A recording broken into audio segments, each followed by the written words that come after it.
지난달 대구에서는 50년 된 아파트 담장이 무너지는 사고가 발생했습니다. 경남 지역의 노후 아파트 상황은 어떤지 점검해봤습니다. 최근 무더위와 집중호우가 번갈아 이어지는 도깨비 장마가 계속되고 있습니다. 앞으로는 비구름대가 오랜 시간 머무는 전형적인 장마가 시작될 전망입니다. 민주노총 산하 전국보건의료산업노동조합이 13일 총파업에 들어갔습니다. 경남에서는 9곳 의료기관이 참여했으며 외래진료 등에서 일부 차질이 빚어졌습니다. 삼성중공업 창사 이래 처음으로 현장직 노동조합이 설립됐습니다. 노조는 현장의 모든 노동자가 노동 3권을 보장받을 수 있도록 앞장선다는 계획입니다.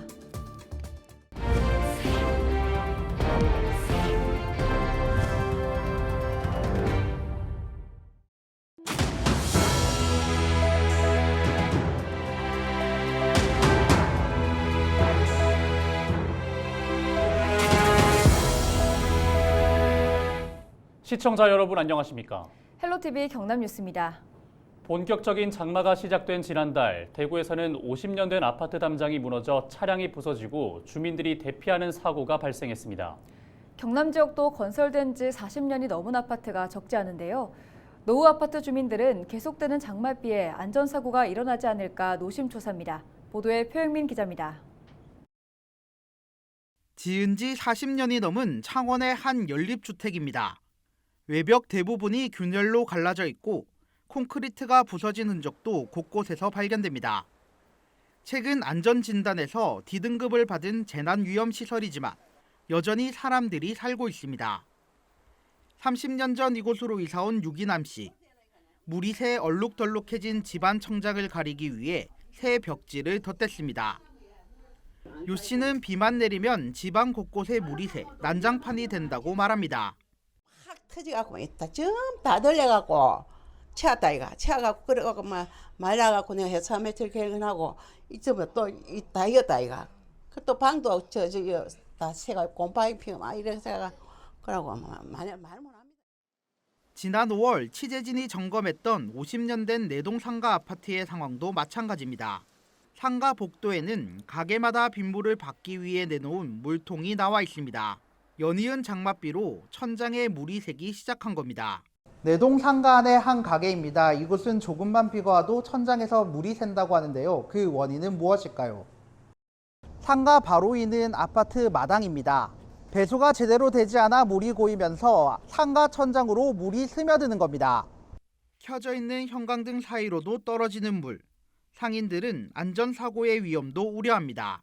감전사고라든지 또 누수로 인해서 또 발전기도 저렇게 잘 나가고 하는데 어쨌든 우리가 다 전기를 사용하지 않습니까? 여기 가게가. 그러니까 저는 손님들이 혹시나 와서 진짜 다치실까 봐. 전문가들은 이 같은 노후 건물의 경우 장마철 붕괴 위험이 커질 수 있다고 경고합니다. 철근은 약점이 있어요. 습기가 침투하면 녹이 슬면 한 방에 끝이 나요. 그래서 그 시멘트 성분이 많이 이제 빠져나가고 그러면 그 철근이 녹이 슬어가지고 구조가 급격히 약해지는 거거든요. 매년 집중호우와 강풍으로 큰 피해를 입히는 장마. 비 새고 갈라진 노후 아파트 주민들은 불안한 마음으로 장마가 끝나기를 기다리고 있습니다. 헬로티비 뉴스 표영민입니다. 최근 짧은 시간에 많은 양의 비가 내렸다가 또 언제 그랬냐는 듯 푹푹 찌는 무더위가 반복됐었습니다. 변덕이 죽을 듯합니다. 네, 마치 날씨가 도깨비 같다 해서 도깨비 장마라고 불리기도 했는데요. 13일부터는 변덕스러운 날씨를 뒤로하고 비구름대가 오랜 시간 머무는 전형적인 장마가 시작됩니다. 보도에 전소연 기자입니다. 13일 오후 2시, 세찬 빗줄기가 끊임없이 쏟아집니다. 맹렬한 폭우가 계속되고 있지만 전날만 해도 시민들은 그늘에 앉아 더위를 피해야 했습니다. 지금 너무 습하니까 무더우니까 더 그냥 더운 거하고 달라요. 또 이렇게 무더운 거하고 찜더위야 찜통더위. 또 하루는 비가 오고 또 잠깐 또 해가 떴다가 아니면은 또 해가 뜨면서 비가 오니까 되게 이렇게 습하고. 올여름 장마철은 폭우와 폭염이 반복되는 양상이 나타났습니다. 일명 도깨비 장마가 계속된 겁니다. 11일 50mm의 비가 쏟아졌던 경북 상주는 12일 최고 기온 32.4도를 기록했고 96mm의 폭우가 쏟아졌던 강원도 원주도 다음 날 비가 그친 뒤 28.6도까지 올랐습니다. 이렇게 무더위와 집중호우가 번갈아 나타난 건 대기가 불안정했기 때문입니다. 대기 상층에는 북쪽의 저기압이, 하층에는 남서쪽에서 올라오는 따뜻한 수증기가 만나 불안정한 대기가 형성되면서 비가 자주 내렸습니다. 6월 말부터 시작된 도깨비 장마는 13일부터 전형적인 장마로 바뀌었습니다. 비는 다음 주 초까지 계속될 것으로 전망됩니다. 서쪽에서 형성된 정체전선은 중부와 남부를 오르내리며 많은 비를 뿌릴 것으로 보입니다. 현재 내리고 있는 비는 당분간 이어질 것으로 예상이 되며 특히 오늘부터 15일까지 예상 강수량은 중부지방과 전북, 경북 내륙을 중심으로 최대 250mm의 많은 비가 예상되며 그 밖에 충남권과 전북을 중심으로도 최대 400mm 이상, 경기 남부와 강원 남부 내륙, 충북, 경북 북부 내륙을 중심으로도 최대 300mm 이상의 매우 많은 비가 예상됩니다. 기상청은 강하고 많은 비가 집중되는 만큼 산사태와 침수 피해 등 안전사고에 대한 철저한 대비를 당부했습니다. 헬로티비 뉴스 전소연입니다. 민주노총 산하 전국보건의료노조 울산 경남지역본부가 13일 오전 7시부터 파업에 돌입했습니다. 경상남도가 파악한 도내 참여병원은 양산 부산대병원과 부산대 치과병원, 창원 진주 경상국립대병원, 마산의료원, 진주 한일병원, 통영 적십자병원, 거창 적십자병원, 거제 대우병원으로 모두 9곳입니다. 모두 1000여 명 안팎의 조합원들이 총파업에 들어간 것으로 파악됐습니다. 경남도는 일부 병원에서 외래진료 등의 차질이 빚어지긴 했지만 응급실과 중환자실 등 필수 시설은 유지되고 있다고 밝혔습니다. 앞서 이달 초부터 비상진료 대책 상황실을 꾸린 경남도는 의료 공백이 없도록 계속해서 도민들에게 안내할 계획입니다. 삼성중공업 현장직 노동조합이 회사 창립 50년 만에 결성됐습니다. 그동안 법적으로 노동 3권을 보장받지 못하는 노동자협의회로 활동하다 이번에 노동조합으로 전환을 한 것입니다. 전주현 기자의 보도입니다. 지난 2017년 5월 800톤급 골리앗 크레인과 32톤급 타워 크레인이 충돌해 지지하던 붐대가 아래로 떨어지면서 직원 6명이 숨지고 25명이 크게 다쳤습니다. 재판부는 크레인 충돌을 막을 신호 방법을 정하지 않은 데다 작업 반경 내에 간이 화장실을 방치하면서 중대재해가 발생했다고 봤습니다. 기본적인 안전 조치가 지켜지지 않아 발생했던 사고. 현장에선 6년이 지난 지금도 노동자들의 기본권은 제대로 지켜지지 않고 있다고 말합니다. 그런 권리가 보장이 되어야 되는데 실질적으로 노동자 개별이 그런 권리를 주장하기는 어렵다.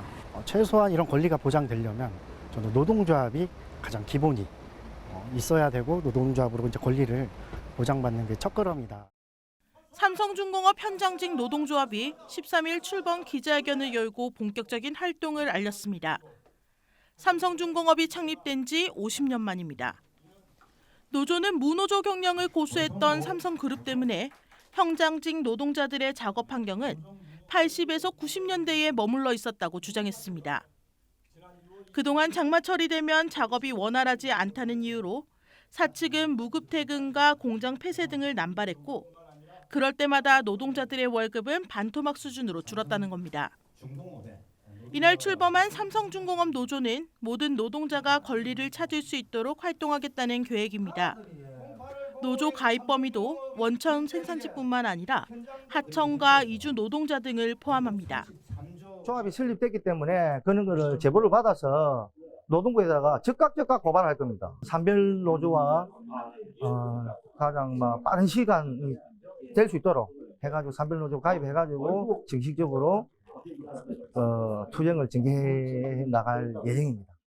노조의 출범으로 기존의 노사관계와 경영의 변화가 불가피해 보이는 가운데 삼성중공업은 아직 노조 설립에 대해 공식적인 입장을 밝히지 않고 있습니다. 헬로티비 뉴스 전주현입니다.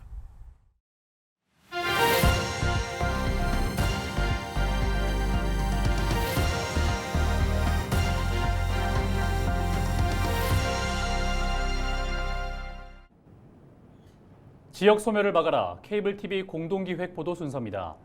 지역 소상공인들의 어려움이 점점 커지고 있습니다. 이를 극복하고자 젊은 감각으로 상권 살리기에 나선 곳이 있습니다. 바로 수원화성 성곽마을 행궁동인데요. 이른바 행리단길로 불리는데 요즘 MZ세대에게 인기라고 합니다. 우리 지역에 적용할 부분은 없는지 눈여겨보면 좋을 것 같은데요. SK 브로드밴드 김효승 기자가 소개합니다. 아기자기한 카페와 음식점이 이어집니다. 평일 낮에도 음식점 앞에 긴 줄이 늘어서고 거리마다 많은 이들의 발길로 북적입니다. 사진도 많이 찍고 밤에 산책도 하고 카페도 많고 맛있는 음식점도 많으니까 친구들이랑 자주 오다 보니까 계속 오게 된 것 같아요.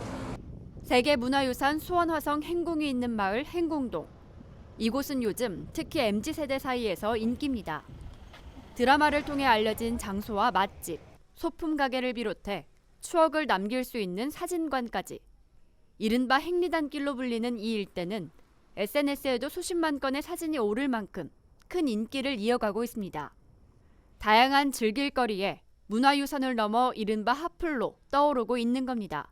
초등학교, 중학교 때 현장 체험으로 화성 행궁만 보러 오는 곳이었던 것 같고 보통 놀면은 행궁동으로 많이 오고 데이트로도 그냥 행궁동으로 매주 오는 것 같아요. 젊은이들로 활기를 띠면서 마을 상인들의 얼굴에도 웃음꽃이 피었습니다. 이렇게 핫하게 많은 젊은이들이 찾는 관광지가 될 줄은 정말 저도 몰랐어요. 너무너무 요즘 행복한 하루하루를 보내고 있어요. 상인들은 골목 곳곳의 분위기를 수원화성과 어울리면서도 젊은 감성으로 꾸며가고 있습니다. 역사를 간직하면서 있는 곳이 곧 행궁동이잖아요. 그것이 행궁동의 힘이라고 저는 생각하거든요. 포토존도 새로 만들어서 방문객들이 저희 오면은 또 즐겁게 사진도 찍고 가고 인증샷도 남길 수 있게 그렇게 준비하고 있습니다. 뿐만 아니라 청년들끼리 별도의 상인회를 꾸려서 SNS를 비롯한 온라인 홍보도 늘려가고 있습니다. 플리마켓이나 이런 축제도 준비하고 있고요. 그리고 이런 것들을 홍보하기 위해서 저희는 젊은 세대다 보니까 SNS를 활용해서 그런 홍보 마케팅을 진행하고 있습니다. 1990년대 수원화성 복원과 함께 주변 활성화를 위해 생태교통을 비롯한 축제를 열어왔던 수원시. 앞으로도 각종 즐길거리로 역사와 문화를 더 널리 알린다는 계획입니다. 화성 어차라든가 시립 아이파크 미술관, 그다음에 한옥마을까지 과거와 미래가 공존할 수 있는 마을로 디지털 관광 콘텐츠부터 시작해서 고문마켓, 그다음에 다양한 축제까지 같이 관광객들과 시민들이 즐길 수 있는 관광 콘텐츠로 저희가 육성하고자 하고 있습니다. 올해도 행궁동 일대에선 문화재 야행과 미디어쇼, 능행차 등 다양한 행사들이 펼쳐질 예정입니다. 세계문화유산 수원화성만큼이나 큰 관심을 받고 있는 행리단길.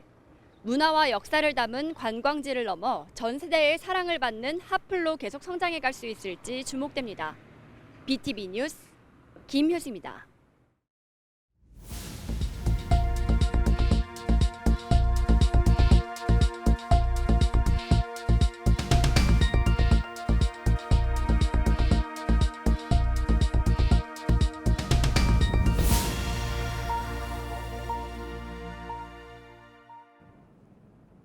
조명래 창원시 제2부시장이 체육회장 선거 개입과 총선 대비 사조직 결성 등 자신을 둘러싼 의혹에 대해 입을 열었습니다.